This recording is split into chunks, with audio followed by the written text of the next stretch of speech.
One thing that I really want to Mm-hmm. ask you about is open sourced. Yeah. I think, imagine that we're talking to an audience that has maybe heard that term, Mm-hmm. but doesn't have any real idea of how that might impact them in the development of AI. Yeah. How would you explain the reasonable debate that people in your field are having about this right now?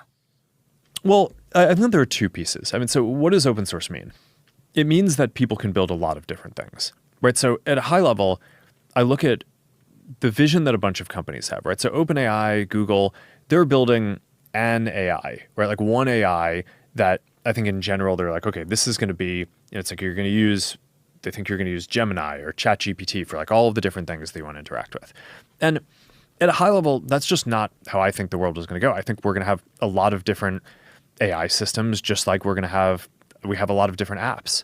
I think in the future, every business, just like they have a website and a phone number and an email address and a social media account, is also going to have an AI that can interact with their customers to help them sell things, to help them do support.